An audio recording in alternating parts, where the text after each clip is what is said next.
What's up, guys? Welcome to episode 2 of the Ascent Athlete podcast, where we're talking all things baseball.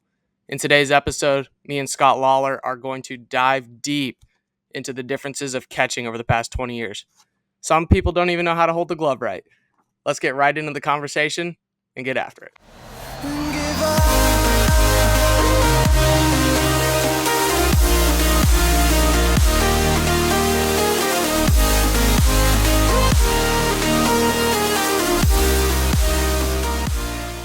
What's going on?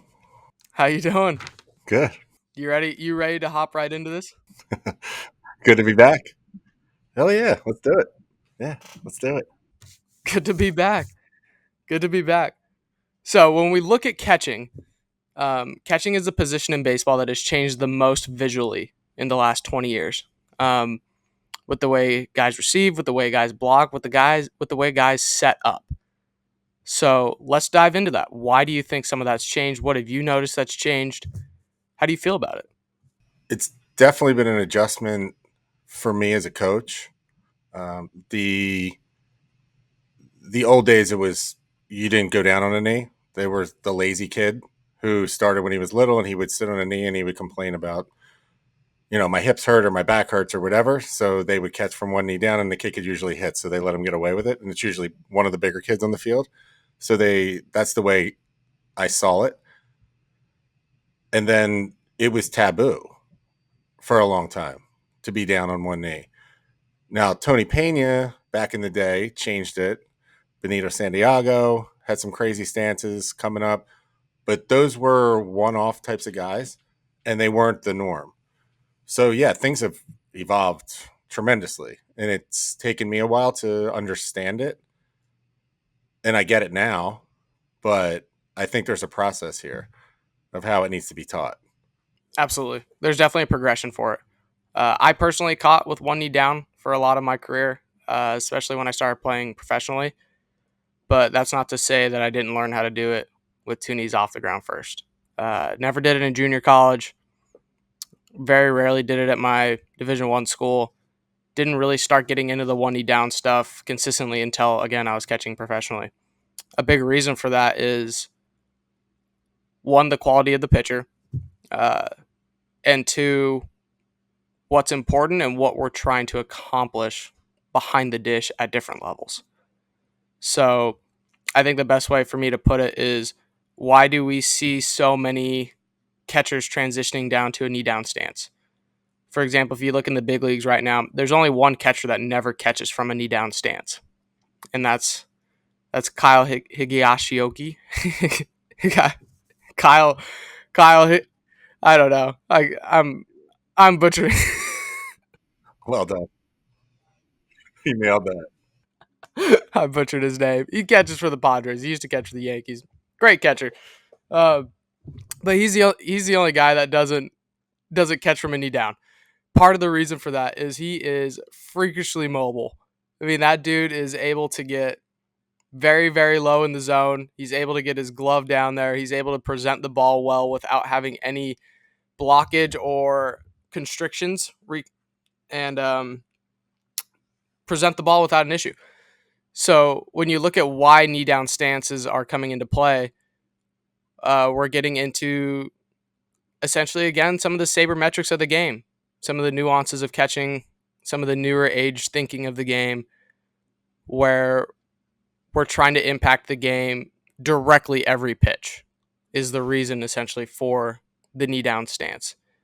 The stat that we'll talk about is SL plus, so strikes looking plus. That relates directly to like shadow zone, strikes stolen. It's extremely fascinating to me because the whole purpose of the knee down is essentially to get pitches at the bottom of the zone and to athlete you up a little bit. But when you look at the top receivers in the game right now, they're all down from a knee. Yeah, and that's hard for my generation to understand, because when we watch games and it's, again, in Philly, we have Real Muto, one of the best. A ball goes by him in a key situation and he's down on a knee, it's because he's down on a knee.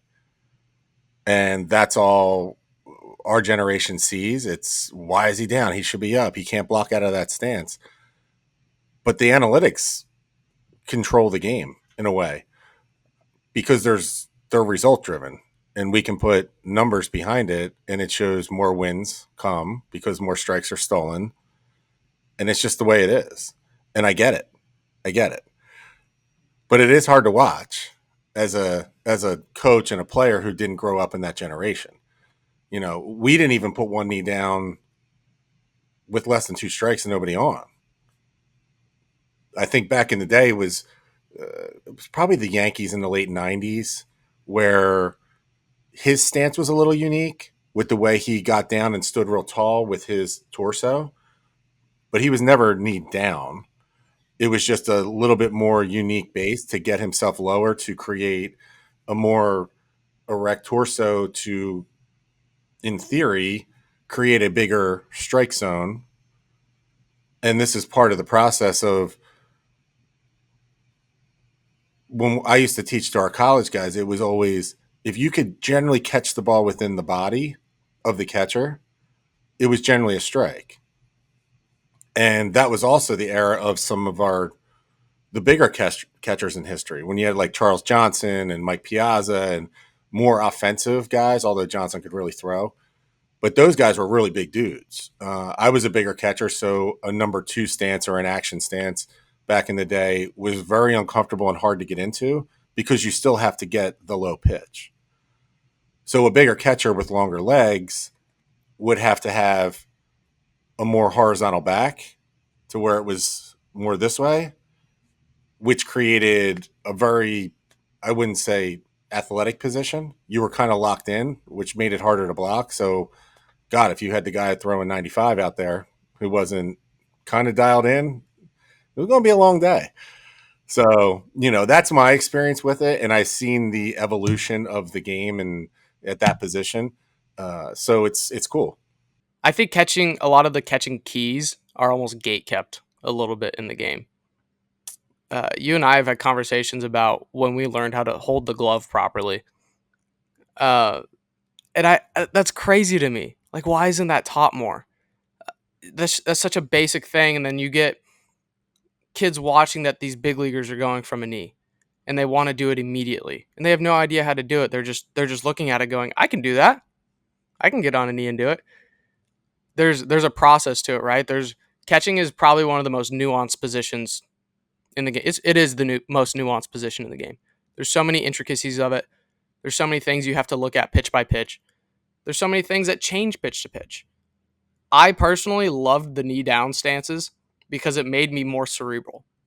It made me think about situations more, and it made me become a better baseball player, as crazy as that is. Simply catching from a knee.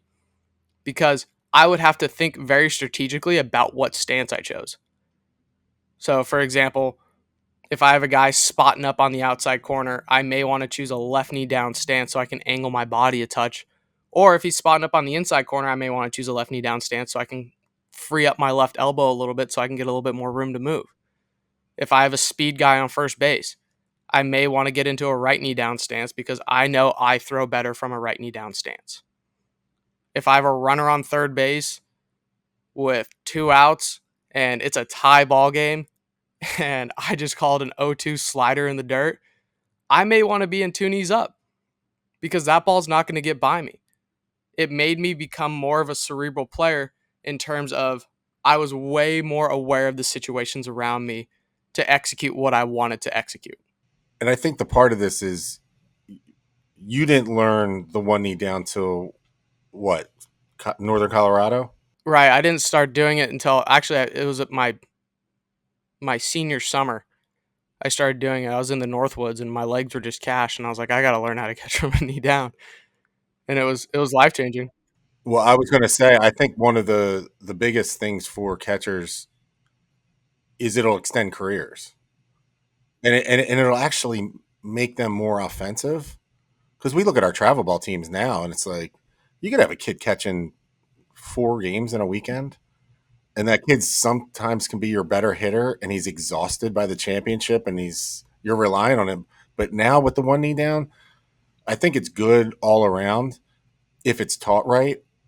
But like anything else, you kind of have to learn the hard way first because kids won't ever learn the two knees up because they can always use the big league guys as well. You know, this guy and this guy and this guy. I watch them every day, and they're in the big leagues. They don't do it, so why do I need to do it? So it needs to be taught. But it's interesting because my journey was a little bit different because I wasn't a catcher growing up, and I didn't start catching until I was a senior in high school. Only reason being is because my arm hurt all the time, and I threw hard as a pitcher. So it was like, hey, where do my skills play? And I think we touched on this last episode, but it just kind of organically happened. Our catcher left. I move in, but I didn't know how to catch. No one was teaching me how to catch. And then you go to, NC State. We have dudes that throw hard and they have really good stuff.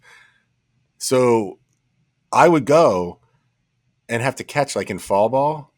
So embarrassing because we would be inter squatting and I'd have to catch and half the balls would pop out of my glove every game, every inter squad. And I'm trying to win a job. Not a good look. And one day I was playing first base, which I also did a little bit, and we're down there and we're just killing time like you have in baseball, taking ground balls, and we're talking. And it was like Stephen Wolf and Andy Barquette. I remember being over there, really good players.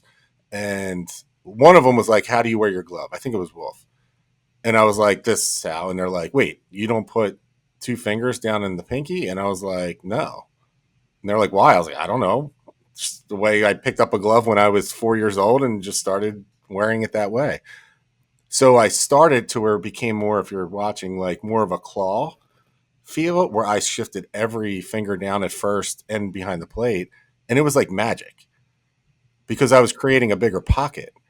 And this was taught by teammates. Blew my mind. Totally life changing. I think I think the first time I ever put two in the pink, and like I held my glove like this almost. So like if these two fingers are going to be in the pinky hole, my middle finger is going to be in the pinky like slot of the glove, but it's not in like that pinky loop, if that makes sense. So I was like really exaggerated with like how much space I was creating, and it evolved to that obviously. But I remember when I first learned it, it was from my junior college coach, Rob Shabansky. We call him Chubbs, but Chubbs is the man. Chubbs is one of the smartest baseball minds I've ever been around, and he told me one day, he goes, "Man, how do you hold your glove?" And I showed him, and Chubbs has a very like direct and kind of dry sense of humor, and so he looks at me and he's like, "You shouldn't do that." And I was like, "How should I hold it?" He's like, "Try putting two in the pink. Maybe you'll suck less."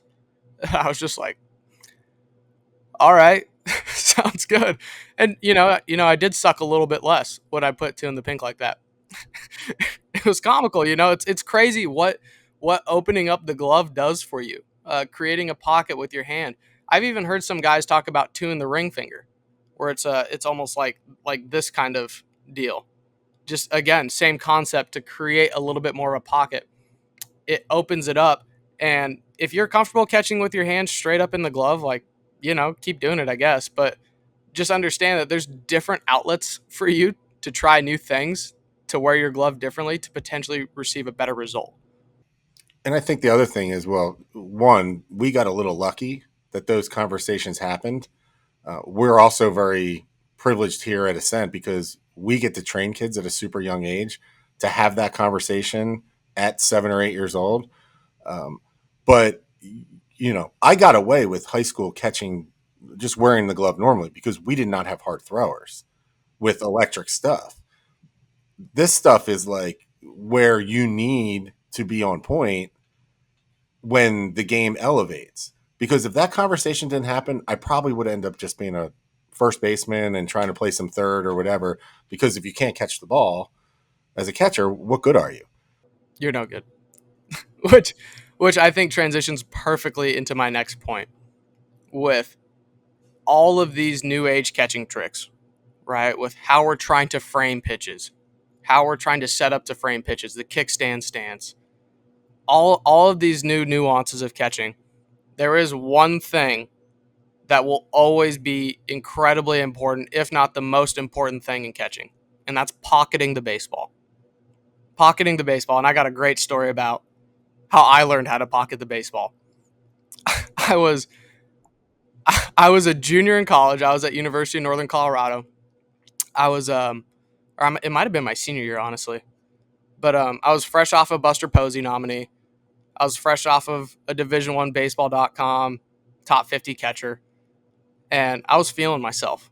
Like I was feeling good, right? And at the time, Jeff Bannister was like a special assistant for us, and he worked with the catchers a little bit. And if you don't know who Jeff Bannister is, he managed the Rangers when they made their World Series run. He's currently the bench coach for the D-backs, and he's awesome. I love Banny, but he comes up to me one day. We've had a couple inter squads, and he's like, "Glenn, you look like crap." And I was like, "Whoa, hey, okay." And he's like, "I'm gonna put you through the gauntlet." And I was like, "All right." He's like, "I haven't heard you pocket the baseball one time." And I'm like, "Heard me pocket the baseball?" I was like, "What? What is that?" I was like, "Whatever." And then next day I show up, and he's putting me through it. The first drill he has me do, he goes, "All right, put your glove on and take your thumb out of your glove." So the thumb's on like the outside of my glove, the rest of my hand's in it, and like I'm like closing it like this, right? And he's like, "All right, go catch the ball off the machine. Like just receive it. Don't worry about framing it. Just pocket it." And he has that machine pumping, and it's hard. Like I'm having a hard time doing it, right? And like I finally get a few. I'm feeling good. I'm like, "Okay, cool, cool." And he goes, "You feel good about that?" And I'm like, "Yeah, I feel like I got better." And he's like, "Take your hand all the way out of your glove." And I was like what? What do you mean? Like no glove? Like hold the glove on the back. Oh, okay. That sounds like an injury waiting to happen. And he's like, and this machine is not throwing soft. Like I want you to keep that in mind. Like this thing is throwing cheese. And I'm like, all right, great. I hop back there, like the glove's like falling out of my hand a little bit. Like I drop it and jump out of the way, and I'm like, holy cow! And he's like, you got it. Keep fighting in there. And I'm like, okay. And he fed me probably 10 balls, and I probably caught like 3 of them, 4 of them. And he's like, all right, put your glove all the way back on, do your regular movements, receive the ball, be aggressive through it, do your thing. I'm like, okay. Those are the 10 best balls I've ever caught in my life. So, what was the point of the drill? Was it more of a mental lock into what you to focus more? You know what I'm saying? Like keep your eyes behind the ball type of thing, see it through the pocket, Yes. as opposed, yeah, like that. Those drills don't seem like anything more than a mental cue to get you more locked in. Banny's a master at like tapping into the mentality and the focus and making sure you are focused. Having him around as a coach was awesome for me because he made sure I was locked in. And he told me, he talked to me after, and he's like, "Why do you think we did that today?" And I was like, "Because it's hard." And he's like, "Exactly. That's way harder than anything you're going to have to do in the game. We just made the game easier. Your training should be way more difficult than what you do in the game." And you know what's funny, Scott? Is I kid you not, I warmed up every pitcher the rest of my career with a thumb outside my glove, all the way up, all the way up until I got into a full squat. When I was playing catch down the outfield line, the first 20 pitches I caught from them, like the first 20 warm up throws, thumb out, just trying to pocket the ball. That's it. And then you finally put your hand back in the glove. You're like, oh, I can catch anything. It was insane. I used it the rest of my career, and that's such a nuanced little thing that was taught to me on a one-off session right after he just roasted me. It's interesting the guys that have been around the game. They see so much, and then the little things help. So that's cool. But I think focusing on the receiving piece. It's everybody always seems to focus on arm strength, how many guys you throw out, especially at younger ages. We need a guy back there that can. I can tell you right now, if you have an 8, 9, 10, 11, 12 year old that can just catch the ball and the ball's not going to the backstop, you're going to win a lot of baseball games. A lot. The hard part is there aren't a lot of kids that want to catch. And I feel like they put this gear on that's probably too big for them, and the glove is too heavy for them, and the pitcher's not, you know, every other ball it might be in the dirt, so they're taking balls off the arms.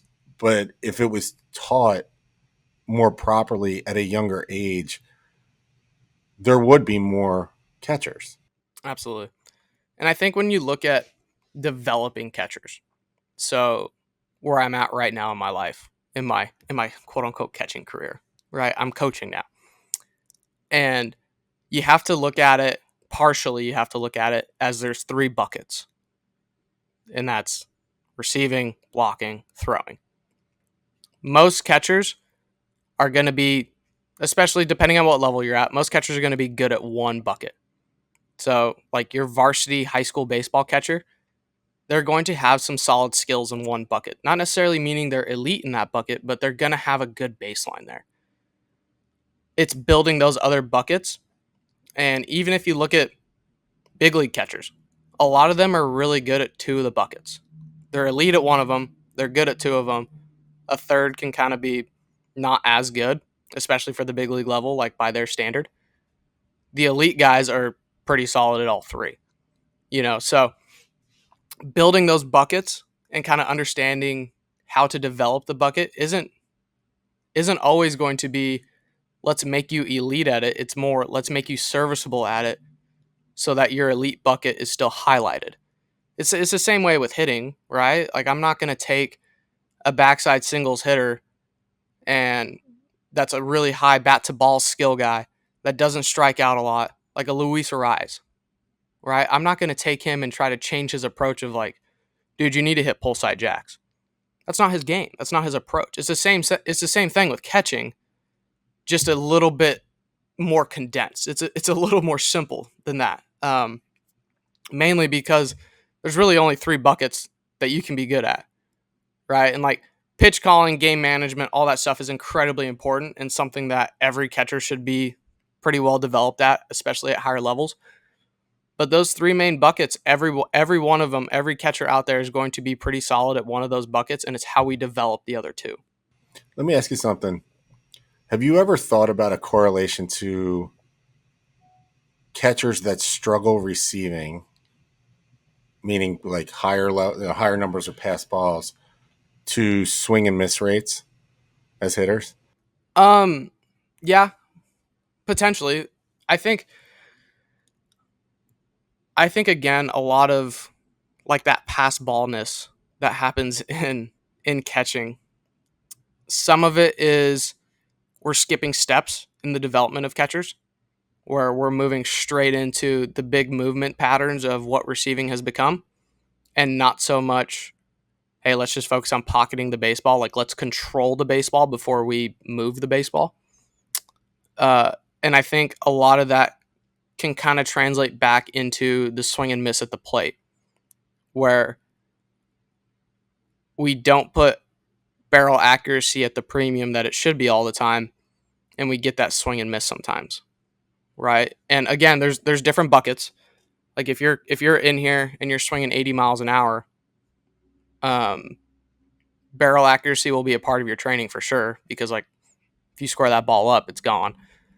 And it's the same. It's the same thing with catching, right? Like if you have the movements down behind the plate, like you understand how to receive the baseball at the bottom of the zone, how to receive the baseball at the top of the zone, but you have a hard time pocketing the baseball, there are a lot of drills that we do in order to achieve that. Like we have the keyhole trainer that I love a lot. I think that thing's awesome. It's a great visual for pocketing the baseball and it gives you instant feedback. Literally instant feedback of like there's no bias. It's like, oh, it didn't sound right or it sounded right, whatever. Like that's right. But this keyhole trainer is literally like, did it stay in the wet, in the net, in the webbing? It did? Okay, you pocketed the ball.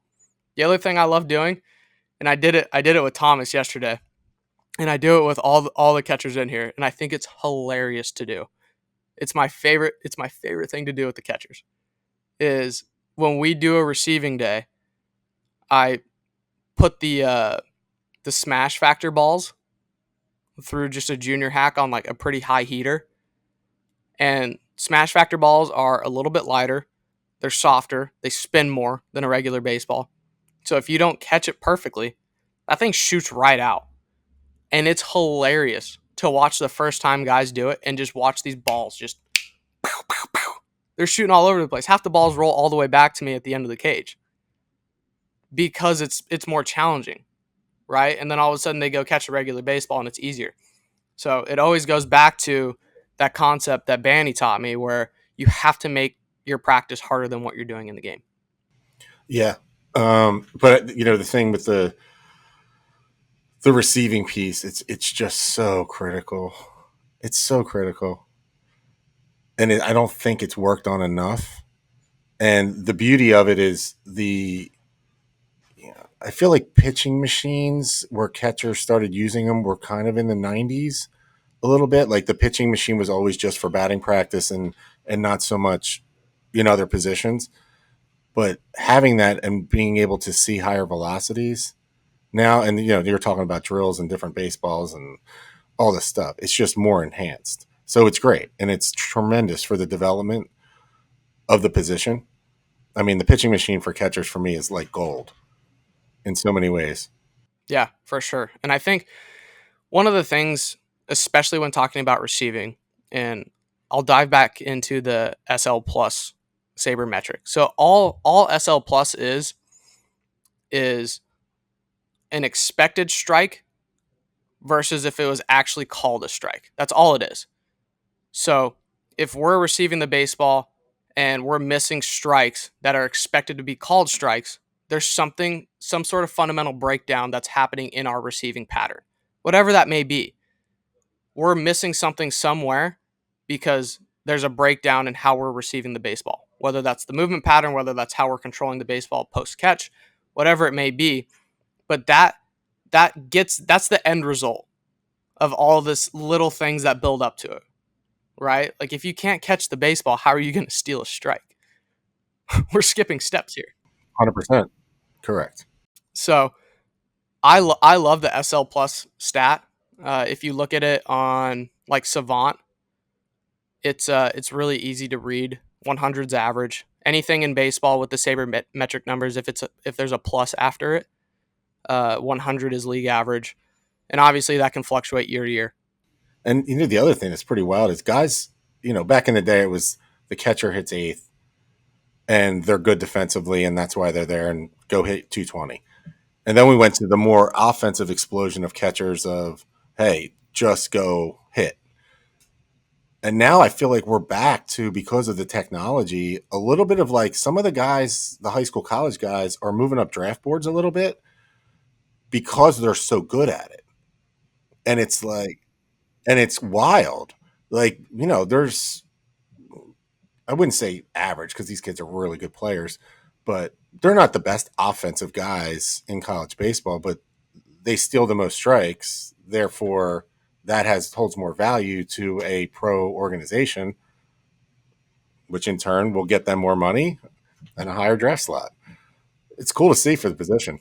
It's incredible, and I tell you what, I I was a decent hitter.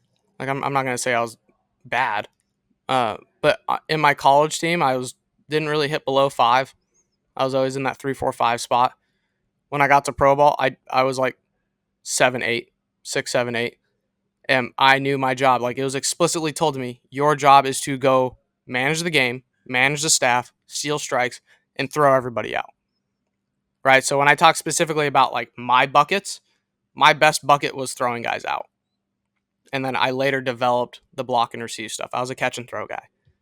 Um, so when you look at the development of catchers and what's important in today's game, these different organizations are looking at different buckets, the buckets they value. They're picking guys that are good at the bucket they value, trying to develop that more, looking at the buckets that they may be a little deficient in, and understanding that they're going to trust their development process to get them where they need to be in those. So, blocking. Blocking. What are your thoughts on blocking? Because I have my thoughts on what the one knee down stuff does for blocking, but you've already expressed a little bit of what you feel like the one knee down stuff does for blocking. So I want to hear what you say first. So let's start with this. You have a catcher has the ability to move laterally better out of two knees up. Potentially. Why do you say that?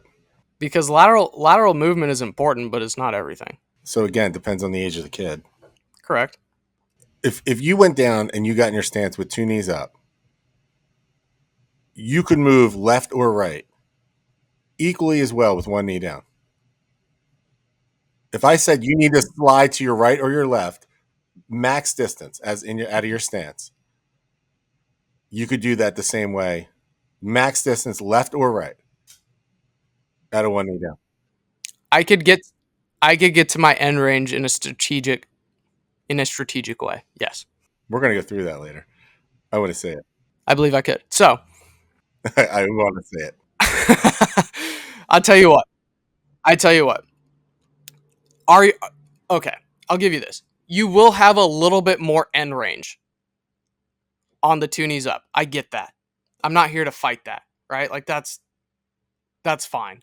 But what I will say is one knee down catching to me is it's chest level thinking when you look at it. Because again, let's talk about a slider. A yanked slider. 0-2 from a righty. And I'm in a right knee down stance, which is what I caught from the majority of my career. I was comfortable in a right knee down stance. I had to strategically place my body on a certain part of the plate that was good for targeting. Like I gave the pitcher a good line of sight for where I wanted it, but also I could creep out and get into that left-handed batter's box if they missed there.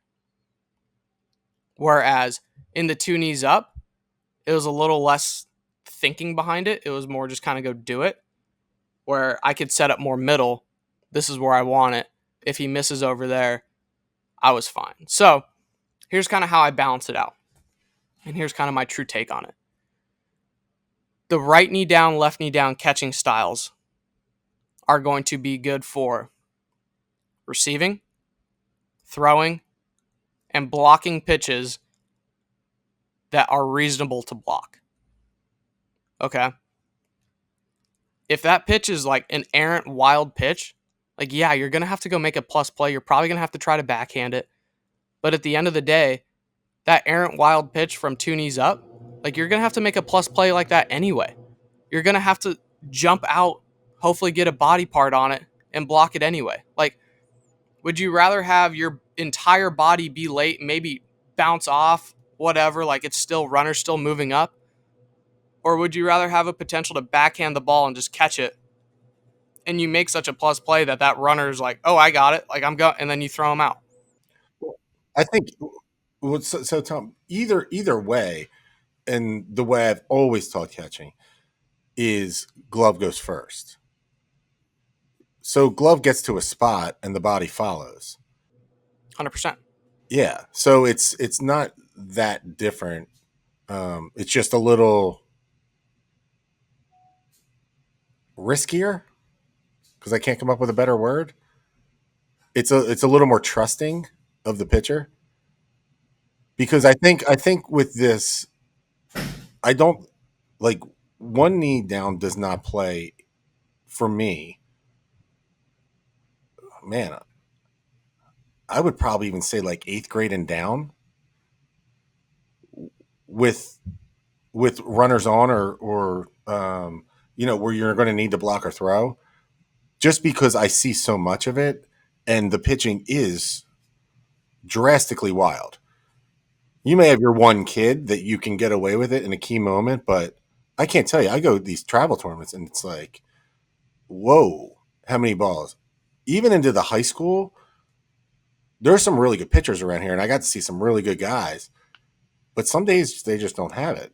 I mean, they're under 18, and these kids who are developing as catchers really, really have to have the ability because you're taking a chance with that right on right slider where you can kind of, hey, this guy is pretty much going to be right here.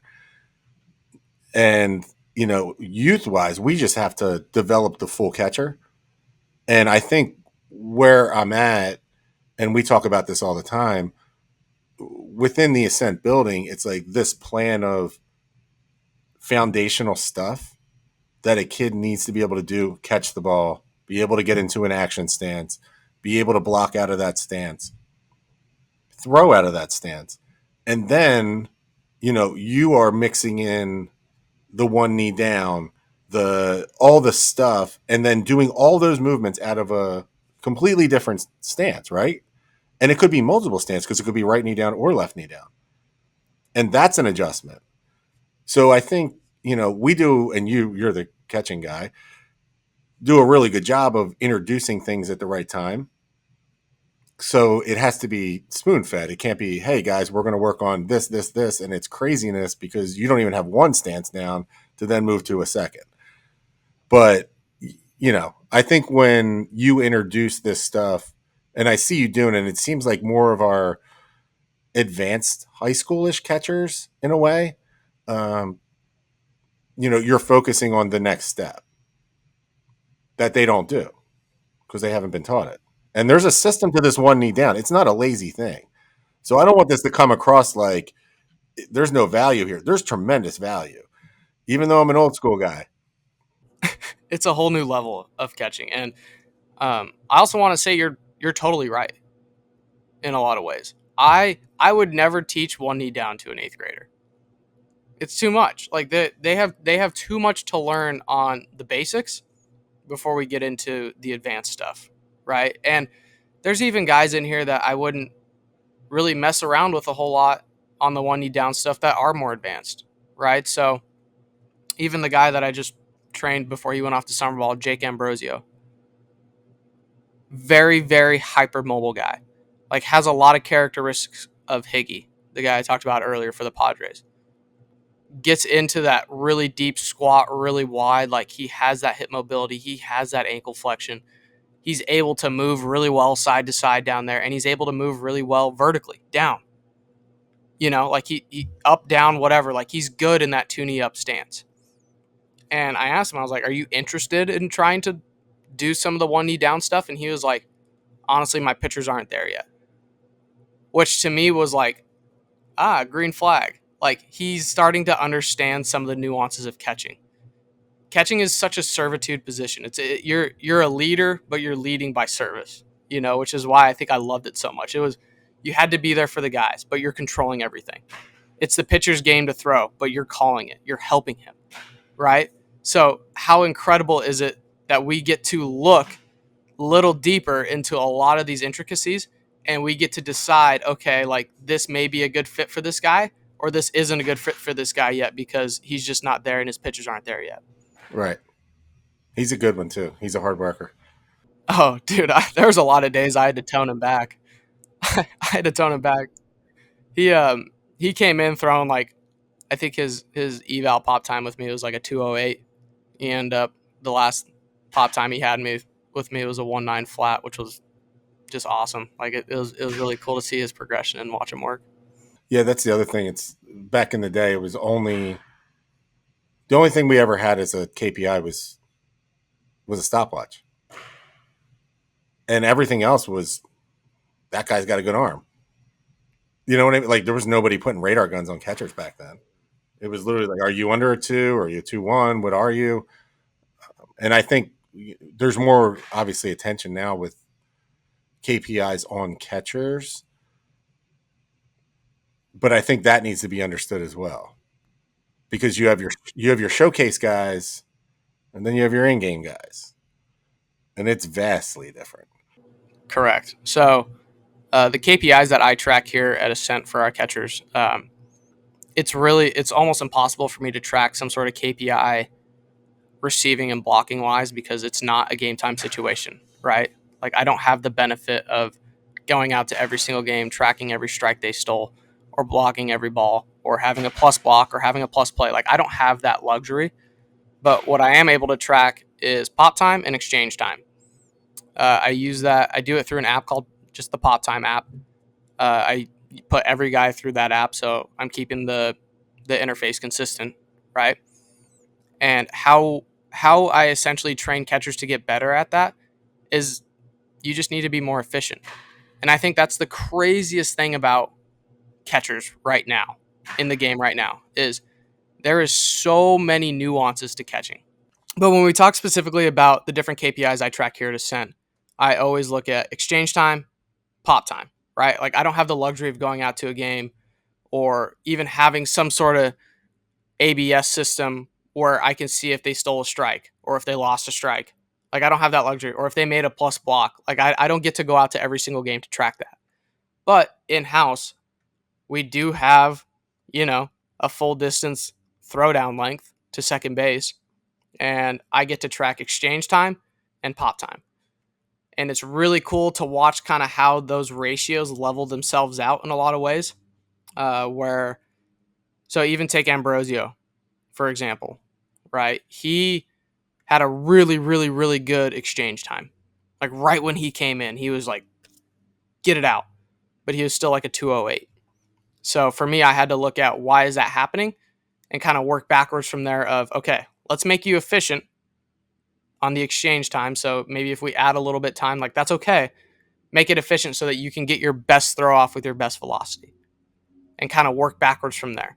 And then it's almost the opposite for Thomas, your son, right? Where Thomas has such a good arm. Oh my gosh, like the way the ball comes out of Thomas's hand, it's professional.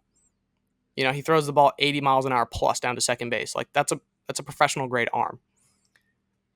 But his exchange time is like point 0.8 something, right? And you look at big league average, and big league average is like low 0.7 to high 0.69s. So how do I kind of balance that out with different guys and take an individualized approach? That's where the individualized approach in the catching program comes into play, where I eval them, I see what they're really good at, I see where they're lacking. How do I get them to where they want to be? And I love the fact that you do this, and I'm sure we're not the only one, but point being is it's recognized in the development of the catchers within this building that there are different sizes, right? Like you're talking about Thomas, who's a 6'2" ish catcher, and Jake's a smaller college catcher. So those things are understandable, but they're working on different things to get the same result, which is throw a guy out and get it there as fast as you can. The other thing I really like is how you program the arm stuff. Like we do our position players here, and they have their plyo balls and all the drills to for arm health and build arm strength. I just love the fact that we track all this so the kids can start understanding it and knowing that, hey man, your best ever was 83 miles an hour from the crouch. You're only 79 today. It's okay. You know, maybe you're fatigued. Let's have that conversation. Oh, you just caught 3 games over the weekend? Well, it makes sense. You know, and it helps you as having the career you had, that conversation with a younger developing player makes more sense and more relatable because you have facts and data to then have them understand. And that's why I just love what you do with the KPIs on the catching side. And I think that's even the crazier thing about catching training in general right now. I'm not saying I have all the answers because I don't. You know, I even ask my mentor sometimes for help on specific guys. I'm like, what do you think I should do with this guy? This is what I've done so far, and it's either yeah, I like what you're doing, keep doing it, just trust it, or it's like, hey, maybe try a different approach. But the really really cool thing about all of this catching training that we're doing, the reason I think it works is not me, and it's not like it is partially the program. Like I really believe in the program that we have here, but a lot of it is like these kids just haven't really trained it before. They haven't had consistent catching training. So it's like we see these huge jumps in decreasing pop time, decreasing exchange time, getting arm velocity up. Oh, their receiving looks better. Oh, they're getting some field blocking. Oh my gosh, they look really good catching in the bullpen. It's not because like I'm a catching guru as much as I'd love to be one. Like that's not the reason why. The reason why they're getting better is because they are putting in consistent work every day, doing the things, trusting the process, going through the program, and the results are coming out at the end. It's paying off. That is why it works. It's not because what we're doing is so different or so elevated. Like, it's good. Like, what we're doing is really good. But what makes it good is the consistency of it. What makes it good is I'm challenging these guys to do it every day. And that's truthfully half the magic behind it. Is just they're doing it so much that they're getting better at what they're doing. They're getting better within the system I have created. And that's the thing we talk about all the time within our PDP system, right? Because we have all these kids that we eval across the board, whether it's a pitcher or a hitter or whatever, and the strength training component to all of this. But it's the consistency of training. It's why these kids can walk in our building 6 days a week and get a program. It doesn't mean they're max effort every single day. There's built-in recovery days for all of this, but it's the consistency of the program. And yeah, you kind of are a catching guru.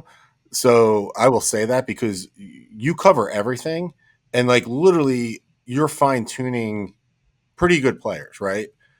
That's most of what we have right now. Now, your catching program you're going to have this summer, you have a bunch of guys coming in, and that's been opened up to the outside. So a kid not in our PDP system can come in and just do catching with you. And so that may challenge you even more, right? Because you may have to take steps backwards to do more foundational stuff to get that kid to catch up. But yeah, which is cool. You know what I mean? Hey, we're catchers. Like, you want to come into the brotherhood of catching and give it a shot? Come on in. We'll welcome you with open arms, man. You know what's crazy about that too, now that you say that, is catching is such a brotherhood. It really is. I've never been on a team where my partner behind the dish or my other two partners behind the dish I didn't get along with because we, we all got some screws loose up there, man, and I think we all kind of got the same screws loose wherever it may be, you know. Um, I mean, the whole reason I started catching was as a young kid, my dad told me he goes, "Hey, we might have to put you behind the plate a little bit," and I was like, "No, no, I don't want to do that." And then I got to high school, um, and I played second base and third base a little bit, and my coach pulls me aside. He's like, "Hey, Glenny, we need to have a serious talk here." I'm like, "Yeah, what's going on?" It's like, "Well, we need to have you catch." And I go, "Oh, why is that?" And he's like, "You're too ugly to be in the field. We have to put a mask on you somehow so that the fans keep showing up to the games. So we're gonna turn your back to the fans and put a mask over you so that you don't scare the little kids away." It's hilarious. Did you find it funny at the time? I thought it was hilarious. I was like, "That's my life."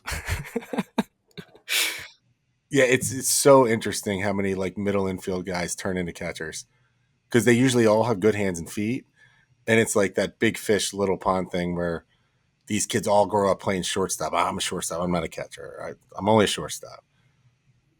And then the game gets sped up, and they're not the big fish, the fastest mover on the field anymore. But they are really good players, so they have to go somewhere. And yeah, it's pretty cool. Right. Yeah, no, I love the catching brotherhood of it. It's incredible to me. And even if you meet a guy, you don't even have to be on the same team as him. It was awesome to me when I played professionally. I knew every catcher in the league because there's that mutual respect for what we do. You know, like if there was always a guy I'd go chop it up with pregame BP wise, it was always the other team's catcher. And that was strictly for the reason that, man, I get it. I get what you're going through. I know how your body feels right now. It's July, brother. it's it's July 31st and we're dead. We're dead. And I don't. I totally agree with. And I don't know if I ever told you this one, but I was a freshman when Jason Varitek was at Georgia Tech. He was a junior, and we were playing them freshman year. And I'm watching him before the game, and the amount of stretching, the long toss, all the stuff, and then he's got the gear on, and he's going through receiving drills, and he's doing blocking drills, and he's coming up out of his stance. And all. I had never seen a guy do that before a game, and the series is over. And back in the day, we shared a training room, so he's laying there, and I just asked him, I was like, "Yo, I'm a freshman, and why do you do all that?" And he's like, "Well, I never want the first ball I block to be in a game. And we talked for, I don't know, 45 minutes. And we actually just beat them 2 out of 3, and they lost the national championship that year because they had Garcia Parra and Jay Payton, all these guys. They were really, really good. So he could have been like this miserable dude as the captain of Georgia Tech and All American. Could not have been nicer and accommodating to share stories of how to be a good catcher, how to be healthy, what's your strength training program. Like we talk through everything, but sharing that stuff is it's gold, because you learn so much. It's incredible. It's incredible. And like as much as I'd love to have an impact as a coach, as much as you'd love to have an impact as a coach, there is no better impact than another player telling another player something, or that own experience that player has. Like there's nothing that I can do to replicate that, right? Which is why sometimes I try to relate back to my playing career with some of these guys because I know the impact that it has. The amount of conversations I had pregame with other catchers about like, hey, what are you trying to do? Like, oh, like, and we were honest with each other, dude. Like, especially in pro ball, it was like, hey, man, you looked kind of not great last night. Like, what were you trying to do? Like my hips messed up right now. I'm really trying to work through it. Like, I'm trying to find a different stance to kind of work through that. Oh, try this. Okay. Like, I'll give it. Like, it's incredible the information because like there is no secret to catching. There there is no. There is no secret to it. It's just like you have to be a dude and you have to just kind of go through it. Like there's nothing that I think has prepared me more for just life in general than catching a full season. Yeah, it's a lot of trial and error. Oh my gosh, man. There's days you wake up and you're just like, "Oh my gosh, like my body is cooked. Cooked." And I got to find a way to get in the gym. I got to find a way to like stretch out. I'm not going to miss my pregame routine and then I'm going to go catch 9 innings. It's funny. Everybody always says like, "What position did you play? You're a catcher. How are the knees?" It's everybody. It's the next thing that comes out of their mouth every single time. How are the knees? Yeah. How are the knees, man? Oh, I'm just like, oh, they're all right, I guess. Like they're pretty.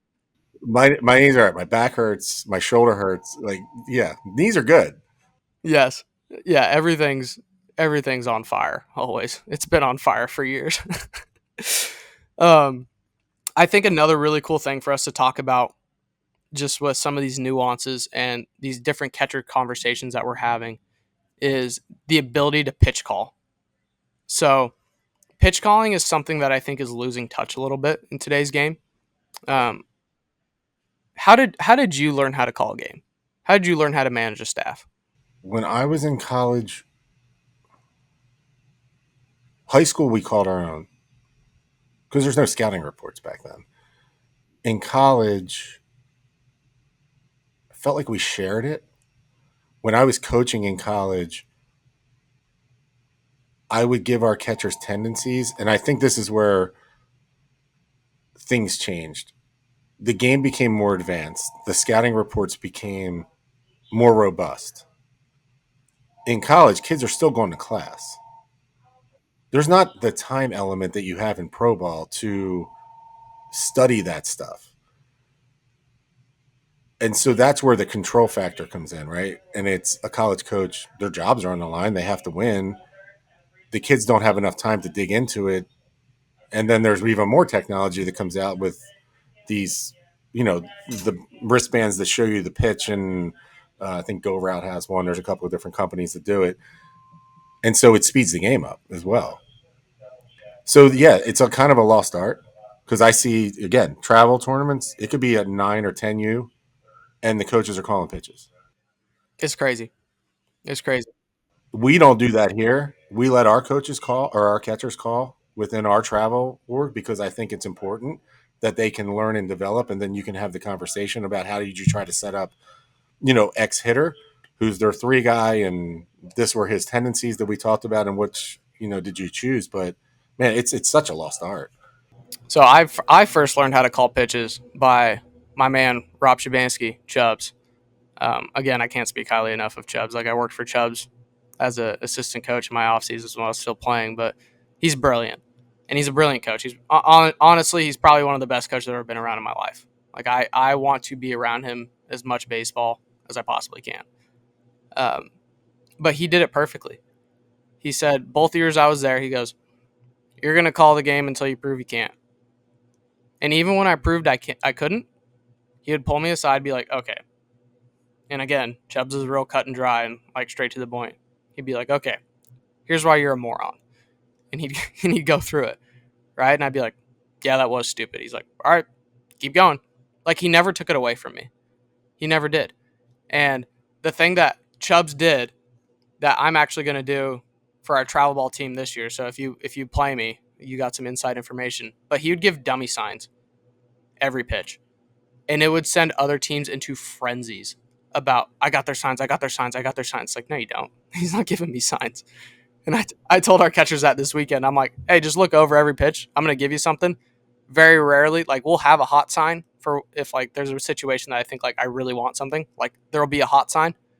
Um, but for the most part, it's on you, man. And Chubbs did the same way. And when I got to my Division 1 school, they told me they're like, "You call a really good game." And I'm like, "Thanks." I went through it for 2 years, being told I was a moron until one day he said, "Not bad." you know, Right. That's as good as they got. that's as good as it. Hey, not bad. And then when I got to pro ball, same thing. Like, hey, you manage the staff well. Like you call a good game, good job. And a lot of that I think was like it helped me keep jobs. Like even when I wasn't hitting well, uh, the ability to call a game, and like I always will be thankful to Chubbs for that because without that aspect of my game, without that game management skill, like I have no idea where I'd be at. Because there was a lot of times I would just be like, dude, like I have no idea what to call right now. This is what I think is most successful, and I'd always fall back on go to the pitcher's strengths, pitch to the pitcher's strengths, not the hitter's weaknesses. Always go back to that, and it helped me get through a lot of tough times. Truthfully, where it's like, man, my guy's getting lit up right now. I have no idea what to call. Let's just take a gamble, and like that's okay.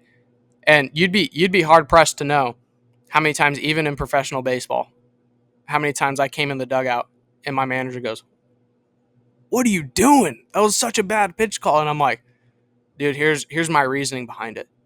And I would give him reasoning, and he'd be like, "All right." Like the only time you're gonna get in trouble as a catcher for calling a pitch is if you're not thinking, if you're not trying to make a good hypothesis of what you think is going to work. It's not always going to work. That's the point of it. That's why baseball's so beautiful, right? Anybody can win on any given day. But that hypothesis, that thoughtful guess, that strategic, I think this is going to work, is what makes calling a game so beautiful. And as you get into higher levels, there's so much information about different hitters and different counts and different situations with different types of pitchers on the mound, lefty, righty, cutter guys, ride guys, sinker guys. Like there's so much out there that you can base upon different arsenals to call a game. It's incredible. And like the data is insane. And we don't really have that at the lower levels. So a lot of it is like reading swings, reading how they're taking their practice swing. Where are they at in the box? What's the situation calling for them to do? Call pitches accordingly to that. You always have to be thinking back there. You have to be a cerebral player. Yeah, and I think the piece we're missing is the location of the pitch. So you can call the best pitch in the world. If you leave it down the middle, it's probably going to get hit. The kid can sometimes know it's coming and not hit it because it was so well located. Right. That there is that art too, and that's a whole different conversation for pitching. But as far as what we control back there as catchers, it's call the right pitch, call the right location. Good things will happen. Apparently, our pro and college guys didn't know 12:30 today, like I put on my email. It's all good. We got enough.